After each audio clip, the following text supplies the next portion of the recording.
This is The Place for History. I'm here with Haley Frizzle-Greene of the State Historical Society of Missouri. They've been very helpful helping us explore the people of Missouri, and in this case, somebody from Springfield who became a legendary citizen of Springfield for many, many years. People now may have somewhat forgotten about him, so we're going to revisit that. We're talking about Will James, and a lot of times I like to start with a person's childhood. So let's go back in time before he becomes this legendary Springfield citizen to his childhood. Okay, so he was actually born in Illinois, but his family moved here around 1910. They actually moved to Kirksville because his father was going to medical school there, which is now A.T. Still University. And so while they were living there, they ended up hosting, they were kind of a musical family, so Will James Music. They were a musical family, so they would host groups in their homes and sing in front of them. They would sing in their church choirs, and because he was so interested and just wanted to be in the music field, he actually ended up going to North Missouri Normal School, which is now Truman State University.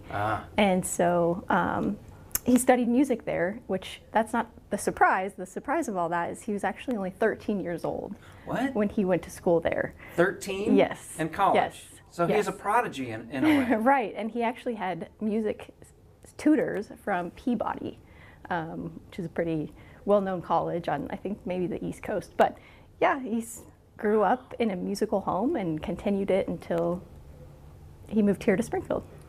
So he eventually comes to Springfield after graduating. So he's pretty young when he arrives here then. Right, yes. So I believe they moved here around 1913, and he ended up going to the normal school here, which is Missouri State University today. And then after that, he ends up serving in World War I. And then when he comes back to Springfield, he gets married, and he establishes Will James Music. So early in life, he is writing songs. He's a composer. Mm-hmm. So he's studied, music's just been part of his life from childhood. And he's composing songs. And early in life, those songs, what kind of songs are they early in life? Early in life, his interest is more love songs, more just general, applies to all audiences. And then actually when he came back from World War I, he switched to more inspirational gospel religious hymns. And he said, I think in a quote, it was because he helped carry his fellow soldiers to safety, and that kind of brought him closer to God. Now, there are some newspaper articles I've read through, mm-hmm. and I've seen two different versions of what changes his compositions to religious compositions, mm-hmm. and that is a predominant one. Mm-hmm. There's a secondary one that says his wife and child were in a car crash, and that's another. I've seen that one too. You've seen that one too? I have seen that one too. I think the first one I mentioned, I've seen in more than one, and yes. I feel like that's the main one people probably would refer to. But I have seen that one too. Yeah. So his inspiration changes. Probably from World War I, maybe from the and it car could be crash. Both. You never know. And he is not just somebody who's writing songs. He's someone who has success with his music. Yeah, his first composition was titled "Hear My Prayer." I think he produced that in 1927, and that was actually one of the 3 songs that ended up being sold over 250,000 times. So he had 3 very popular songs, and of course, out of maybe around 30 that would have been used either in churches or schools or any sort of choral group, those 3 sold 250,000 times. So we're not talking about putting it down on record. We're talking about the sheet music. The sheet music, yes. That's a lot of sales for sheet music. Right. So is he somebody who is, like you hear people just have to write a song every day, or is he somebody who kind of once in a while he's writing a song? It sounded, based on the interviews that I read in the newspaper, it kind of sounded like that was more of in his spare time, because I had mentioned he had started Will James Music, which is a music store, with his wife. And so he had mentioned in the newspaper article that when he wasn't working there, that's when he was writing songs. So tell me about that music store. The music store wasn't something that was around for 2 or 3 years. It was around for quite a while. Quite a while. So shortly after he returned from World War II, around the time I think when he created Hear My Prayer is when he started Will James Music. And I think it was located on the corner, near the corner of McDaniel and Jefferson, downtown. And he would sell musical instruments to the community, his sheet music, probably other people's sheet music, and then any concert or event tickets. I noticed in the paper he was advertising that as well. So he comes back from World War I, comes to Springfield, Missouri, and he is busy. He's a composer. He's got this music store. You can imagine school kids going in and getting their instruments, whether it's a trumpet or viola. And he's also, in that time frame, stepping up for the community. He somehow becomes part of the symphony. Right. I've seen in the newspaper that he was at one point the director of the Springfield Symphony. I haven't been able to confirm that, but he had to have been involved somehow. Maybe the director of the board, perhaps, but he was absolutely integral in keeping with funding, promoting, just overall support of Springfield Symphony.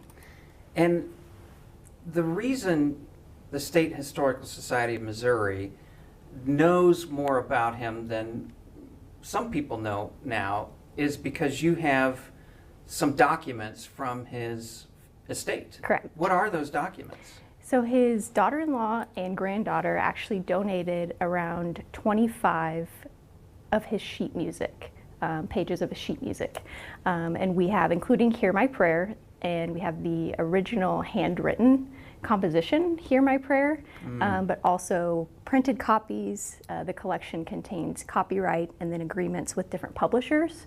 And it's a really neat way to kind of show the evolution of how maybe some of his writing or his songs would have seemed, because again, 1927 all the way up to, I think, maybe the 40s and 50s in one of them. Yeah, we have quite a few of his sheet music. So as you've been able to look at these documents, the sheet music, and some of the original notes, what's the most interesting thing that stands out to you? Is there a lyric that made a dramatic change from the early version to the sheet music version, or is there something in there that you thought, wow, this really stands out? Something that I did find interesting was Hear My Prayer, the original handwritten document. It shows that it was part, I think, somehow Martin Piano Company was involved, which is a relevant name here in Springfield too. So I think he may have worked there at a time, like right before he started Will James Music. And so it's just interesting to see how other businesses would have supported him in his journey, in his musical journey. Yeah. Yeah.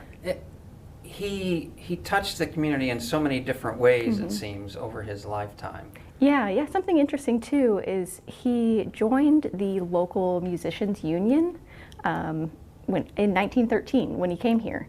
And I think in 1957, they ended up awarding him the Gold Life membership card, which was the very first Gold Life membership card they had ever presented to a member. And it was basically to honor his support and his work towards musicians in the community.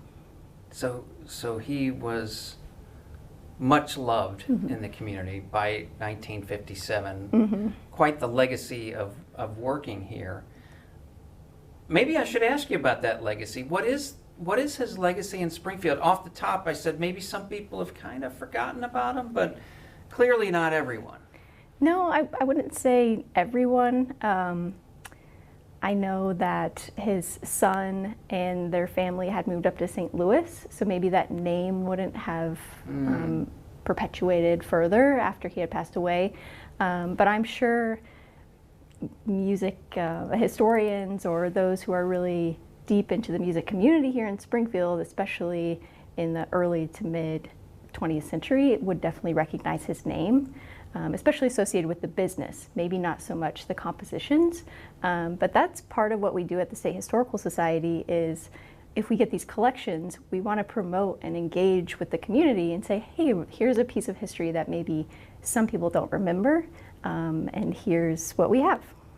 Yeah, so if you're out there and you want to see this, Yes. and you are maybe researching Springfield music history, can they just contact the State Historical Society of Missouri, or how does that happen? You can't just... Yep. Can you just walk in one day and go, I want to see all this stuff? Or how does that process work? So our office is located on the 3rd floor of Meyer Library in Missouri State University. And we do recommend appointments just so we can be sure that we're there and we have the materials that you'd like to view. But yeah, they could either give us a call, they could email us. Our hours are open to the public 9 to 2, Tuesday through Friday. And you're welcome to walk in during that time. We'll be there, we'll be happy to help you. But if, say, something interesting about the State Historical Society too, if it's not just a Springfield collection, we can courier those down from different research centers. Good point. And so that's why we also like to have appointments, because maybe something needs to come down to Springfield and we'd like to have that ready when they arrive. So I know I talked to Columbia Yeah. quite a bit, Columbia, Missouri, where the museum. Yes, we're bigger- headquartered in Columbia, yes. Yeah, at Columbia, and I've talked to Cape Girardeau and St. Louis. Did I cover them all? I think Rolla. I think you Rolla. talked to our archivist in Rolla. Rolla, too. See? I can't even keep them all straight. And we've got another one in Kansas City, so I missed 2. that's okay. My apologies to Rolla You and got the Kansas majority, City. I so. got the majority. I'm trying to remember. And I have talked to everyone, not everyone, but I've talked to people like you Yeah. in each of those locations now with the Place for History.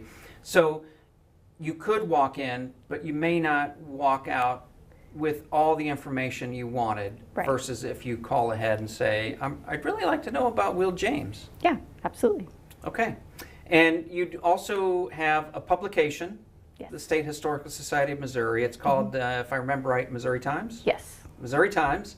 And there's a podcast, too. I follow the podcast. Haley Frizzle-Greene, State Historical Society of Missouri, thanks for coming in today Yeah. on The Place for History.